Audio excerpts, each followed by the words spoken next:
Hello दोस्तों, नमस्कार। स्वागत है आप सभी लोगों का मिड कैप और सेंसेक्स के एनालिसिस में। दोस्तों, आज का सेशन शुरू करने से पहले मैं आपको एक चीज़ बताना चाहूँगा कि वर्ल्ड मार्केट की तरफ से काफ़ी सारी जो है देखेंगे तो यहाँ पे लॉन्ग राइडिंग, शॉर्ट सेलिंग और बहुत बाजार में जो है उठापटक हुई है। उठापटक तो वन साइडेड मतलब डाउन ही हुआ है। और अगर देखेंगे जो यूएस का जो VIX है वो तकरीबन 45-50% तक हाई मार गया था। तो मैं आपको एक ही चीज़ कहना चाहूँगा कि थोड़ा भावनाओं में जो नहीं बहना है कि बिल्कुल ही ब्लाइंड करके खुलते ही सेल कर दिया, जस्ट लगा कि अब तो बाजार क्रैश ही है। बिना लेवल को देखे हुए, बिना पेशेंस को दिखाए हुए कोई भी पोजीशन अगर बनाएंगे तो इस सिचुएशन में लॉस होने के चांसेस ज्यादा रहते हैं। हमेशा एक बड़े गैप डाउन के बाद एक पुल बैक आता है। अगर वो पुल बैक फेल होता है वही सबसे अच्छा चांस होता है सेल करने के लिए। तो जो भी मैं लेवल दूंगा, सबसे पहले आपको गैप डाउन मिलने वाला है, ये सबको पता है। गैप डाउन के बाद पुल बैक आएगा कि नहीं आएगा, यही सबसे बड़ा क्वेश्चन है। पुल बैक आने के बाद पुल बैक पे ही सेल करना फायदेमंद होगा, अदरवाइज स्टॉप लॉस जाने में देर नहीं लगेगा। तो आइए शुरू करते हैं। सबसे पहले बात करेंगे मिड कैप निफ्टी की, जिसका रेजिस्टेंस 12,800 है। सपोर्ट दोस्तों 12,475 है। ये जो मैंने आज के लिए सपोर्ट दिया है 12,475, ये एक ऐसा लेवल भी है कि अगर इसके नीचे मिड कैप निफ्टी मंडे को सेटल हो जाता है और ट्यूसडे को इसके ऊपर कह रहा हूँ, इसके नीचे बना रहता है, तो आप रिवर्सल की जो है या टॉप की जो है कंफर्मेशन एक इसको मान सकते हैं। हालांकि कोई भी जो पोजीशन होगी वो ट्रेल के साथ होगी, बाजार के सिनेरियो को देखते हुए, बाजार की जो सिचुएशन है इंडियन मार्केट की उसको देखते हुए। तो अब देखिए प्रीवियस अगर आपने देखेंगे तो सबसे पहले क्या हुआ मिड कैप निफ्टी में गैप डाउन, फिर पुल बैक, फिर डाउन मूव, फिर पुल बैक, फिर डाउन, फिर पुल बैक, देन आफ्टर तीसरे मूव में आपको एक कंफर्म डे लो की क्लोजिंग मिली।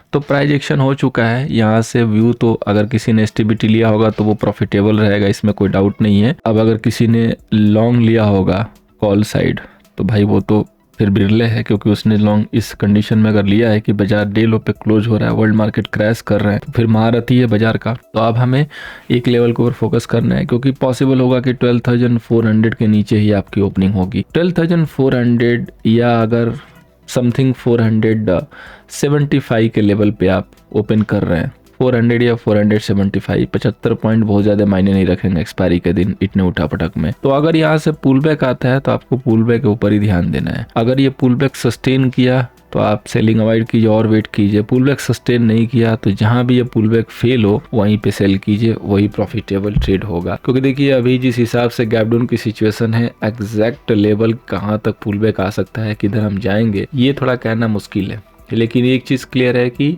400, 475 यहाँ से पुल बैक आने के बाद अगर हम 550, 545 वाले जोन में जाके फेल होते हैं तो वो एक सेल के लिए अच्छा मौका होगा इंट्राडे बेसिस पे। क्योंकि अगर सपोज कीजिए कि जो रिकवरी आई फेल नहीं हुई तो हो सकता है कि वो रिकवरी पूरी भी कंप्लीट हो जाए। इसलिए हमें क्या करना है कि उस रिकवरी पे वेट करना है कंफर्मेशन के लिए, ये जो रिकवरी हो रही है वो फेल हो रही है कि नहीं हो रही है। क्योंकि अगर वो रिकवरी फेल नहीं होगी तब जाके जो है वहां पे हमें वेट करना होगा। अगर वो फेल होगी तब हमें अपना ट्रेड इनिशिएट करना होगा। अब इतने कह सकते हैं कि वीक सिनेरियो में अब कोई बोलेगा कि नहीं मैं डिप पे कॉल की लॉन्ग पोजीशन जो है लूंगा, तो वो तो बहुत ही बड़ा रिस्की पोजीशन है। अब उस कंडीशन में दो चीजें हो सकती हैं, या तो उसको बड़ा लॉस और या तो बहुत बड़ा गेन। बट इस केस में अक्सर जो पोजीशन होती है वो रिस्की वाली ही कही जाती है और लॉस मेकिंग होती है। तो बाकी आपको क्या करना है आप देख लीजिएगा अपने हिसाब से। लेवल मैंने शेयर किया हुआ है। बात करेंगे सेंसेक्स की, तो सेंसेक्स के जो इम्पोर्टेंट सपोर्ट हुआ करते थे अब वो इम्पोर्टेंट रेजिस्टेंस के तौर पे देखे जाएंगे। और इसका जो रिवर्सल लेवल है 80,500, 465, 475 का एरिया है। यानी कि अगर मंडे ट्यूसडे में सेंसेक्स 80,450, 460 के नीचे सेटल होना शुरू करेगा तो आप इसको रिवर्सल की कंफर्मेशन के तौर पे देख सकते हैं। अब हम चलते हैं नेक्स्ट ट्रेडिंग सेशन के लिए। तो जैसा कि मैंने एक्सपायरी के दिन बताया भी था कि 81,000 के अगर हम नीचे गए तो अच्छा फॉल मिलेगा। देखिए 81,000 के नीचे हमें डायरेक्ट जो है फॉल मिला, पहली मूव में भी दूसरी मूव में भी। तो किसी ने भी अगर 80,000, 81,000 के नीचे कोई ट्रेड लिया तो फिर उसको छोटा मोटा गेन तो मिलना चाहिए। अब इसका प्रॉपर देखेंगे तो ऑलमोस्ट सब कुछ जो है हो चुका है बढ़िया से, और ये एक इम्पॉर्टेंट लेवल क्रिएट है। कहीं भी बाजार खुले, अगर वो खुल के और अगर गलती से पुल बैक यहाँ मिले तो एक अटेम्प्ट ट्रेड यहाँ पे सेल वाला जरूर बनता है, ये प्रॉफिटेबल होगा। बाकी रेस्ट 80,600 खुलेगा, 700 खुलेगा, नो वन कैन से कि 80,500 ही सीधे खुल जाएगा।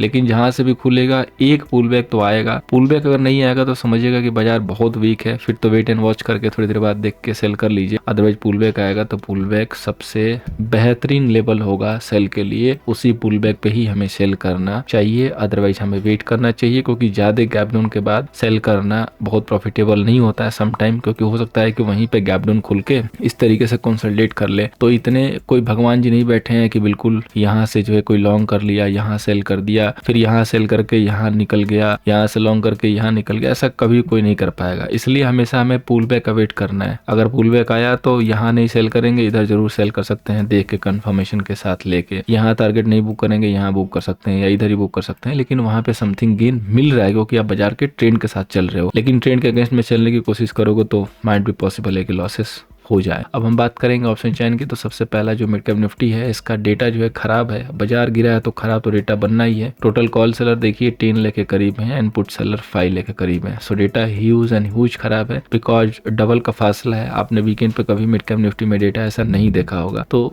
जाहिर सी बात है कि सिग्नल गैप डाउन का क्लियरली है। बड़े सपोर्ट के तौर पे 12,400 का लेवल है एंड 450, तो इन्हीं कहीं दोनों लेवल पे बाजार होल्ड होने की कोशिश करना चाहिए। इन लेवल के नीचे बाजार जाता है तो समझिए कि एक ब्रेक फेल वाली सिचुएशन होगी। और रेजिस्टेंस तो काफी क्लोज है 12,700, जो कि जस्ट यहाँ से 70-80 पॉइंट है।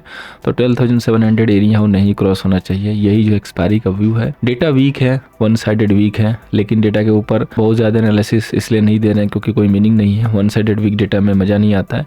डेटा थोड़ा ट्विस्टेड हो, थोड़ा टिपिकल हो तो उसको एनालाइज करने में मजा भी आता है। अभी तो कह सकते हैं कि clear cut open insert case है कि भाई बियर का जो है पलड़ा पूरी तरीके से भारी है, यानी कि जो पुट लेके गया है उसको डाउट नहीं है कि प्रॉफिट नहीं होगा। डिपेंड यही करता है कि वो कहाँ बुक करता है, कैसे बुक करता है, प्रॉफिट होगा। कॉल जो लेके गया है उसको लॉस होगा, 99% चांस है कि लॉस होगा। कोई ऐसी सिचुएशन नहीं है बिल्ड कि उसके प्रीमियम को बचा भी पाए। अब हम बात करेंगे सेंसेक्स के ऑप्शन चैन की। तो यहाँ पे देखिए जो टोटल आपके कॉल सेलर हैं सबसे ज्यादा 81,000 पे है। तो जैसा कि मैंने बताया कि 81,000 अब आपका जो सपोर्ट हुआ करता था वो रेजिस्टेंस बन गया। मेजर जो सपोर्ट शिफ्ट है 8900 पे। 8900 पे देखिए हर स्ट्राइक पे सपोर्ट तो बने हैं, लेकिन कहीं भी कोई दमदार पारी नहीं है। कॉल पे देखेंगे तो हर जगह दमदार पारी है, तो कहाँ होल्ड करेगा लाइव में ही पता चलेगा। लेकिन 81,000 एक रेजिस्टेंस लेवल है, मार्क कर लीजिएगा। धीरे धीरे नीचे शिफ्ट होता जाएगा तो उसको आप उस हिसाब से मैनेज करने की कोशिश कीजिएगा। ओवरऑल डेटा सेंसेक्स का भी वीक है तो व्यू सेल ऑन राइज का ही रहेगा। बेस्ट स्ट्रेटजी वही रहेगी पुल बैक पे सेल वाली, ये चीज आप याद रखिएगा। तो दोस्तों उम्मीद करूंगा कि ये जो क्विक एनालिसिस है मिड कैप निफ्टी और सेंसेक्स की